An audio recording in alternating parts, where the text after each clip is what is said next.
प्रिय मित्रों, क्या आपने कभी सोचा है कि पत्नियां अपने पतियों से कब तक प्रेम करती हैं? अक्सर माता पिता अपनी पुत्री का विवाह धनवान परिवार में करने की इच्छा रखते हैं, यह सोचकर कि वह सुखी जीवन व्यतीत करेगी। लेकिन यह सुनिश्चित नहीं किया जा सकता कि वह वास्तव में सुखी होगी या नहीं। आज के इस रोचक प्रसंग में हम एक सच्ची घटना के माध्यम से जानेंगे कि स्त्रियां अपने पतियों से कब तक प्रेम करती हैं। वर्तमान समय में कई युवा किसी न किसी से बातचीत करते हैं और अनजाने में प्रेम संबंध में बंध जाते हैं। जब उनकी शादी नहीं हो पाती तो वे परिवार को छोड़कर भाग जाते हैं और कहीं और जाकर विवाह कर लेते हैं। आजकल ऐसी घटनाएं आम हो गई हैं। लेकिन कौन सी स्त्रियां अपने पति से मरते दम तक प्रेम करती हैं और कौन सी केवल दिखावे के लिए? इस प्रश्न का उत्तर जानने के लिए इस वीडियो को अंत तक देखें। कथा को आगे बढ़ाने से पहले यदि आप हमारे चैनल पर नए हैं तो कृपया वीडियो को लाइक करें, चैनल को सब्सक्राइब करें और बेल आइकन को दबाकर सभी नोटिफिकेशन प्राप्त करें। कमेंट बॉक्स में जय माता लक्ष्मी अवश्य लिखें। अब एक कथा के माध्यम से इस प्रश्न का उत्तर जानते हैं। एक बार देवी सत्यभामा भगवान श्री कृष्ण के पास आईं और पूछा, हे प्रभु, मेरा एक प्रश्न है। समस्त स्त्रियां अपने पति से कब तक प्रेम करती हैं? भगवान श्री कृष्ण ने उत्तर दिया, हे देवी, यह एक उत्तम प्रश्न है। मैं इसका उत्तर एक कथा के माध्यम से दूंगा। इस कथा को ध्यान से सुने। उत्तर प्रदेश में एक स्वाभाविक नगरी थी जिसके पास एक घना जंगल था। उस राज्य के राजा धर्मराज, जिनकी आयु 42 वर्ष थी, ने अभी तक विवाह नहीं किया था क्योंकि उन्हें कोई स्त्री पसंद नहीं आई थी। एक दिन राजा ने उस जंगल के बारे में सुना और वहां जाने का निर्णय लिया। उन्होंने अपने मंत्रियों को आदेश दिया, एक अश्व तैयार करवाया और जंगल की ओर रवाना हो गए। जंगल के किनारे उन्हें एक कुटिया दिखाई दी। राजा ने सोचा, मैंने सुना था कि इस जंगल में कोई नहीं आता जाता, फिर यह कुटिया यहां कैसे? जिज्ञासावश राजा ने जंगल का दौरा करने का निर्णय लिया। जंगल के किनारे उन्हें एक कुटिया दिखाई दी जहां एक अत्यंत सुंदर स्त्री रहती थी। उसकी सुंदरता से मोहित होकर राजा ने उससे विवाह का प्रस्ताव रखा। स्त्री ने बताया कि वह एक वेश्या है और केवल धन से प्रेम करती है। राजा ने कहा कि वह उसके बिना नहीं रह सकते और विवाह का आग्रह किया। इस पर वेश्या ने समझाया कि वेश्याओं का कोई धर्म नहीं होता और वे केवल धन के प्रति निष्ठावान होती हैं। राजा ने वेश्या से कहा, हे देवी, मैं आपके बिना अब एक पल भी नहीं रह सकता। कृपया मुझसे विवाह कर लीजिए। मुझे पता है कि आप एक वेश्या हैं। वेश्या ने उत्तर दिया, हे महाराज, मैं एक वेश्या हूं और किसी से प्रेम नहीं कर सकती। हमारा धर्म केवल धन से प्रेम करना है।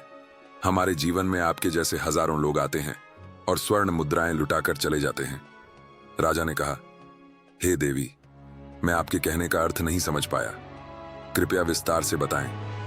वैश्या ने समझाया, हे राजन, मैं अब तक कुंवारी हूं, विवाह नहीं हुआ है, फिर भी विवाहित स्त्री की तरह जीवन जी रही हूं। हर दिन नए नए पुरुष आते हैं, अपनी हवस बुझाते हैं और स्वर्ण मुद्राएं खर्च करके चले जाते हैं। वैश्या होने के कारण मुझे यह सब करना पड़ता है। मेरा निवेदन है कि आप अपने राज्य लौट जाएं और मुझसे विवाह की इच्छा त्याग दें। आप एक प्रसिद्ध और धर्मपरायण राजा हैं। यदि आप मुझसे विवाह करेंगे तो समाज में आपका अपमान होगा। एक राजा को तुच्छ वैश्या से विवाह करना शोभा नहीं देता। अनेक सुंदर राजकुमारियां आपको मिल जाएंगी, उनके साथ विवाह करके सुखी जीवन व्यतीत करें। यदि आप मुझसे विवाह करना चाहते हैं तो पहले मेरे शरीर का आनंद लें और फिर अपने राज्य लौट जाएं। राजा ने उत्तर दिया, हे देवी, मैं सब कुछ जानता हूं, फिर भी आपकी सुंदरता पर मोहित हूं। किसी भी हालत में आपसे विवाह करना चाहता हूं।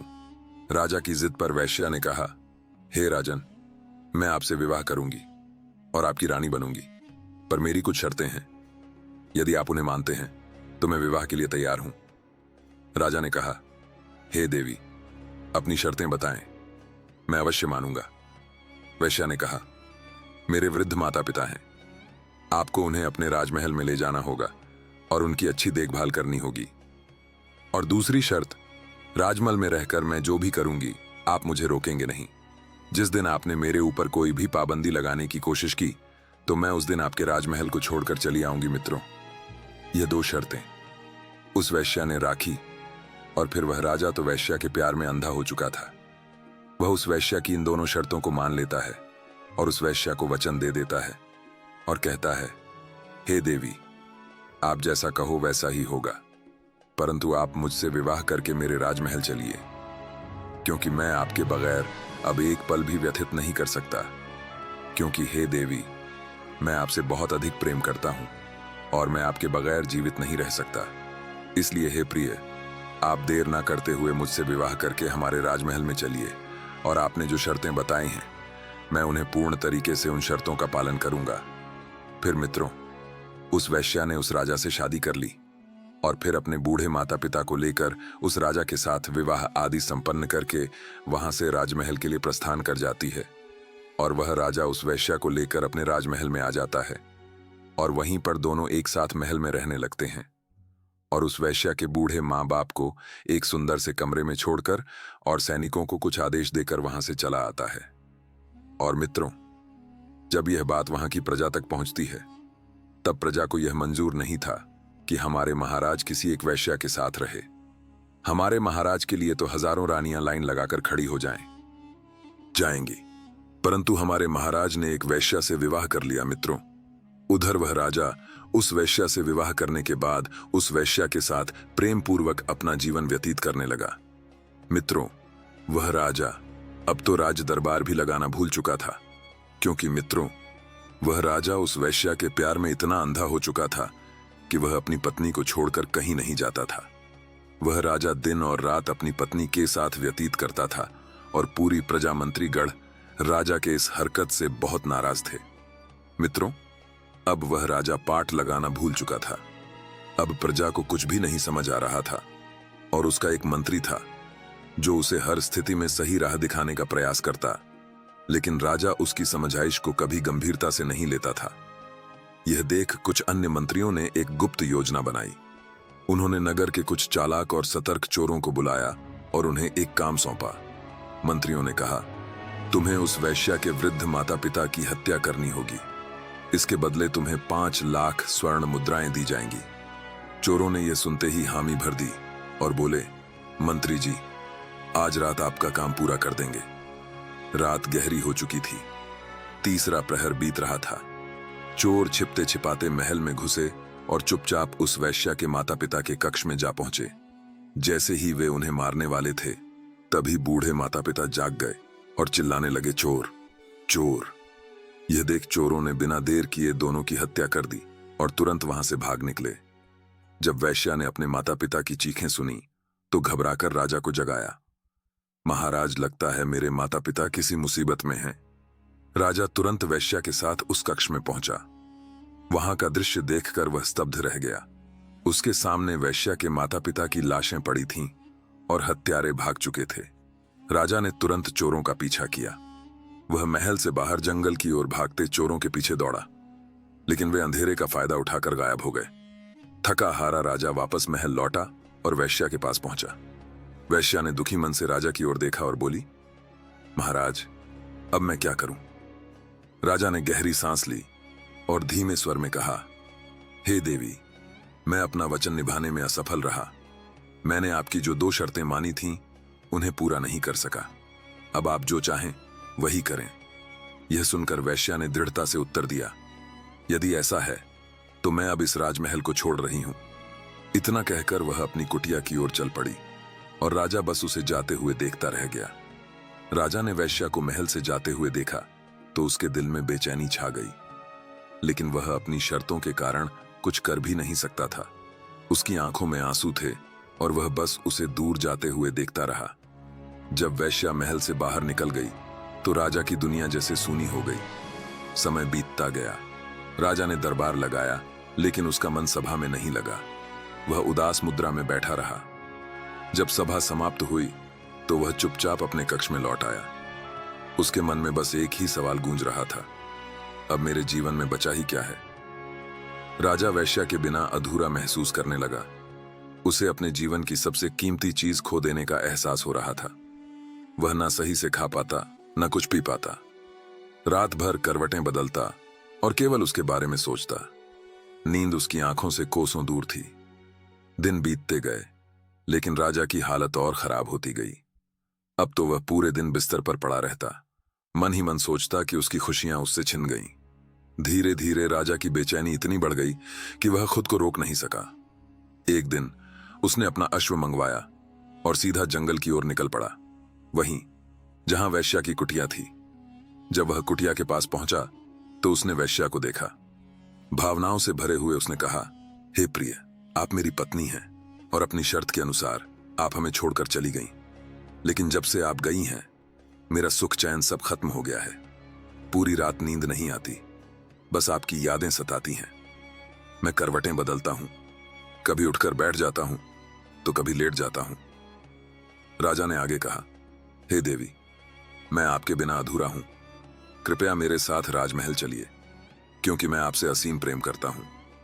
राजा की बातें सुनकर वैश्या हल्के से मुस्कुराई और बोली, हे राजन, मैं कुछ समय के लिए आपकी पत्नी बनकर आपके महल में रही, लेकिन आप भली भांति जानते हैं कि मैं कौन हूं। मैं एक वैश्या हूं और वैश्या का कोई धर्म नहीं होता। वह आगे कहती है, हे राजन, आपको यह भी झात है कि वैश्या का जीवन कैसा होता है। मेरे जीवन में हर दिन नए पुरुष आते हैं और चले जाते हैं। मेरा कार्य अपने शरीर को बेचना है और इसी से मेरा जीवन चलता है। ऐसे न जाने कितने पुरुष जो आपकी तरह मेरी सुंदरता के आकर्षण में बंध जाते हैं, मेरे पास आते हैं, मेरी देह का आनंद लेते हैं और स्वर्ण मुद्राएं देकर चले जाते हैं। फिर वैश्या गंभीर स्वर में कहती है, हे राजन, मैंने आपकी शर्तों के अनुसार कुछ समय आपके महल में बिताया, लेकिन आप मेरी शर्तों को पूरा नहीं कर सके, इसलिए मैंने महल छोड़ दिया। अब आप व्यर्थ की जिद न करें और वापस अपने महल लौट जाएं। मैं अब दोबारा वहां नहीं जाऊंगी। वैश्या की यह बात सुनकर राजा ने गहरी सांस ली और दुखी होकर कहा, हे देवी, मैं आपके बिना नहीं रह सकता। इस पर वैश्या गंभीर होकर बोली, हे राजन, आप मेरे प्रेम में इतने अंधे हो गए हैं कि यह भी भूल गए कि आप एक महान सम्राट हैं। आपको यह शोभा नहीं देता कि आप एक वैश्या के प्रेम में इस तरह दीवाने बने। वह आगे कहती है, हे महाराज, मैं आपको कुछ बातें बताना चाहती हूं जो आपको अपने जीवन में अपनानी चाहिए। कृपया इन्हें ध्यानपूर्वक सुनें। पहली बात वैश्या कहती है, एक राजा को कभी भी वैश्या के प्रेम में अंधा नहीं होना चाहिए। वैश्या का कोई धर्म नहीं होता, उसका कोई पति नहीं होता। वह केवल एक व्यापार करती है और हर दिन किसी नए पुरुष के साथ होती है। इसलिए हे महाराज, आपको इस मोह से मुक्त होना होगा। दूसरी बात वह आगे कहती है, मैं एक वैश्या हूं, लेकिन समाज की स्त्रियां भिन्न होती हैं। वे अपने पति के प्रति समर्पित होती हैं, अपने धर्म का पालन करती हैं और अपने पति को परमेश्वर मानती हैं। हे राजन, यदि आपको सच्चे प्रेम और सम्मान की तलाश है तो समाज की किसी नारी से विवाह करें, जो आपकी संगिनी बनकर आपका साथ निभाएगी। वैश्या राजा की ओर देखते हुए बोली, हे राजन, समाज की स्त्रियों के लिए उनका पति ही सबसे बड़ा देवता होता है। चाहे उनका पति निर्बल हो या शक्तिहीन, उनके लिए वही सर्वोपरि होता है। वे अपने पति को पति परमेश्वर मानती हैं और किसी भी परिस्थिति में उनका साथ नहीं छोड़ती। उनका कर्तव्य होता है कि वे अपने पति की सेवा करें और उनके प्रति पूर्ण निष्ठा रखें। फिर वह गंभीर स्वर में कहती है, किंतु हे राजन, यह नियम हम वेश्याओं पर लागू नहीं होता। हमारा कोई धर्म नहीं होता। हमारे जीवन में न जाने कितने पाप समाये होते हैं। हम केवल अपने शरीर का व्यापार करती हैं और इसी से हमारा जीवन चलता है। थोड़ा रुककर वह आगे कहती है, समाज की स्त्रियों का यह स्वभाव होता है कि वे अपने पति को किसी अन्य स्त्री के पास जाते नहीं देख सकती। वे चाहती हैं कि उनके पति की दृष्टि केवल उन पर ही टिकी रहे। यदि कोई पुरुष अपनी पत्नी को छोड़ किसी और स्त्री के पास जाता है तो घर में कलह और विवाद उत्पन्न होते हैं। इसलिए समाज की हर स्त्री यही चाहती है कि उसका पति न तो किसी अन्य स्त्री की ओर देखे और न ही उसके आकर्षण में फंसे, क्योंकि वह स्वयं उसे वह सब कुछ देने के लिए तैयार रहती है जो उसे चाहिए। फिर वह राजा को देखते हुए कहती है, हे राजन, इसलिए पुरुषों को समाज की स्त्रियों से विवाह करना चाहिए जो अपने पति के प्रति सच्ची होती हैं। लेकिन यह नियम केवल स्त्रियों के लिए ही नहीं, बल्कि पुरुषों के लिए भी समान रूप से लागू होता है।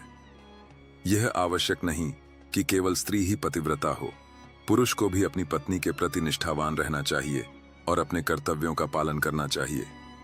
इसके बाद वैश्या हल्के से मुस्कुराई और बोली, किंतु हे राजन, मैं तो मात्र एक वैश्या हूं। मेरे लिए केवल धन ही मायने रखता है। मैं वहीं जाऊंगी जहां मुझे धन मिलेगा। मेरा जीवन इसी आधार पर चलता है। वैश्या का धर्म केवल अपने शरीर का व्यापार करना होता है, जिससे वह अपना जीवनयापन कर सके। यही मेरी सच्चाई है। हे राजन वैश्या, राजा की ओर देखते हुए बोली। हे राजन, पति और पत्नी का रिश्ता प्रेम और विश्वास पर आधारित होता है। पति को सदा अपनी पत्नी के प्रति आकर्षित रहना चाहिए और पत्नी को भी अपने पति के प्रति समर्पित रहना चाहिए। दोनों के बीच प्रेम बना रहना चाहिए और किसी भी परिस्थिति में एक दूसरे को छोड़कर नहीं जाना चाहिए। फिर वह गंभीर स्वर में कहती है, हे राजन, आजकल पति पत्नी के बीच छोटी छोटी बातों पर मतभेद और झगड़े होना स्वाभाविक है, लेकिन यह मतभेद प्रेम की डोर को कमजोर नहीं कर सकते। जब तक उनके बीच प्रेम और समझदारी बनी रहती है, तब तक उनका संबंध मजबूत रहता है। किंतु यदि उनके आपसी झगड़े पड़ोसियों और समाज तक पहुंचने लगे, तो यह संकेत होता है कि उनके रिश्ते में दरार आ रही है। ऐसा होने पर न तो पति को पत्नी से सच्चा प्रेम होता है और न ही पत्नी को अपने पति से। ऐसे संबंध अंततः टूट जाते हैं। थोड़ा रुककर वह आगे कहती है, हे राजन, समाज की स्त्रियों का धर्म यही है कि वे अपने पति के साथ प्रेम पूर्वक और सामंजस्य से जीवन व्यतीत करें।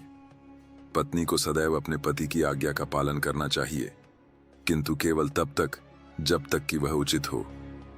यदि पति किसी अनुचित कार्य के लिए बाध्य करता है, तो पत्नी को उसका विरोध करना चाहिए। सच्चा संबंध वही होता है जहां दोनों एक दूसरे के सम्मान और मूल्यों को समझें। इसके बाद वैश्या राजा की ओर देखते हुए कहने लगी, हे राजन, आपने माता अनसुईया की कथा अवश्य सुनी होगी। माता अनसुईया अपने पति के प्रति पूर्णतः समर्पित थीं। वे अपने पति की सेवा में सदैव तत्पर रहती थीं, भले ही उनके पास कोई भौतिक सुख सुविधा न हो। वे अपने पति के साथ जंगल में एक कुटिया में रहती थीं और सच्चे पतिव्रता धर्म का पालन करती थीं। वैश्या राजा की ओर देखते हुए बोली, हे राजन, माता अनसुईया अपने पति को परमेश्वर मानती थी और उनकी तन मन से सेवा करती थी। उनके पास कोई धन संपत्ति नहीं थी, फिर भी उन्होंने अपने पति का साथ कभी नहीं छोड़ा। यदि वे यह सोचती कि निर्धनता में जीवन व्यतीत करना कठिन है और उन्हें कोई धनवान पुरुष चाहिए, तो उनका पतिव्रता धर्म नष्ट हो जाता। लेकिन उन्होंने अपने पति को ही अपनी सबसे बड़ी संपत्ति माना और सच्चे प्रेम और समर्पण से उनका साथ निभाया। थोड़ा रुककर वह आगे कहती है, हे राजन, एक सच्ची स्त्री के लिए सबसे बड़ा धन उसका पति और उसके बच्चे होते हैं। धन केवल सोना चांदी या मुद्राओं में नहीं होता, बल्कि स्नेह, विश्वास और परिवार में होता है। लेकिन कलयुग में स्त्रियों के लिए सबसे बड़ा धन केवल रुपया, पैसा और भौतिक सुख संपत्ति बन गया है। अब पति का स्थान धन ने ले लिया है। फिर वह राजा की आंखों में देखते हुए बोली, हे राजन, आपने अपने आसपास गांव में, घर में या पड़ोस में अवश्य देखा होगा कि धन के कारण कितनी लड़ाइयां होती हैं। यही कारण है कि एक पत्नी को अपने धर्म का पालन करना चाहिए और पति के प्रति समर्पित रहना चाहिए। राजा को चेतावनी देते हुए वह आगे कहती है, हे राजन, आप वेश्याओं के मोह में न फंसें। आप हमारे प्रेम में इतने अंधे हो गए हैं कि अपनी सच्ची जिम्मेदारियों को भूल चुके हैं। एक राजा का कर्तव्य अपनी प्रजा की भलाई करना होता है, न कि किसी वेश्या के प्रेम में पड़कर अपने राज्य और धर्म को भूल जाना। एक सच्चा राजा अपनी प्रजा के कल्याण के लिए जीता है, न कि अपने व्यक्तिगत सुख के लिए। वैश्या ने राजा की ओर देखते हुए गंभीर स्वर में कहा, हे राजन, आप केवल अपने बारे में सोचते हैं, लेकिन अपनी प्रजा की कोई चिंता नहीं करते। क्या आपको ध्यात है कि मैं प्रतिदिन कितने पुरुषों से मिलती हूं? मेरे जीवन में न कोई धर्म है, न कोई मर्यादा। किंतु आप तो एक राजा हैं, आपको अपने कर्तव्य का भान होना चाहिए। इसीलिए हे राजन, अब आपको अपने राज्य लौट जाना चाहिए और अपनी प्रजा की भलाई के लिए कार्य करना चाहिए। इसके अलावा किसी योग्य राजकुमारी से विवाह कर लीजिए, ताकि आपकी प्रजा को एक सशक्त महारानी मिल सके और राज्य में समृद्धि बनी रहे। राजा ने वैश्या की यह बातें सुनी और एक गहरी सांस ली। उसके मन में जैसे कोई नई रोशनी आ गई। उसने सिर झुकाकर कहा, हे देवी, आपने मेरी आंखें खोल दी। मैं जिस राह पर जा रहा था वह गलत थी। आपने मुझे सही मार्ग दिखाया। मैं आपकी बात को स्वीकार करता हूं और अपने कर्तव्यों की ओर लौटता हूं। इसके बाद राजा अपने राजमहल लौट गया और कुछ समय पश्चात एक सुंदर और गुणी राजकुमारी से विवाह कर लिया। उसके बाद राजा ने पूरी निष्ठा से अपने राज्य का संचालन किया और अपनी प्रजा के कल्याण के लिए कार्य करता रहा। तो मित्रों, इस कथा से हमें यह सीख मिलती है कि चाहे समय कैसा भी हो, पति पत्नी को एक दूसरे से सच्चा प्रेम और सम्मान बनाए रखना चाहिए। पति पत्नी का प्रेम केवल यौवन तक सीमित नहीं होना चाहिए, बल्कि जीवन भर अटूट रहना चाहिए। मित्रों, आपको यह कथा कैसी लगी? अपने विचार हमें कमेंट बॉक्स में जरूर बताएं। और यदि अभी तक आपने हमारे इस वीडियो को पूरा देखा है, तो इसके लिए हम हृदय से आपका धन्यवाद करते हैं। मिलते हैं अगली पौराणिक कथा में, तब तक के लिए विदा।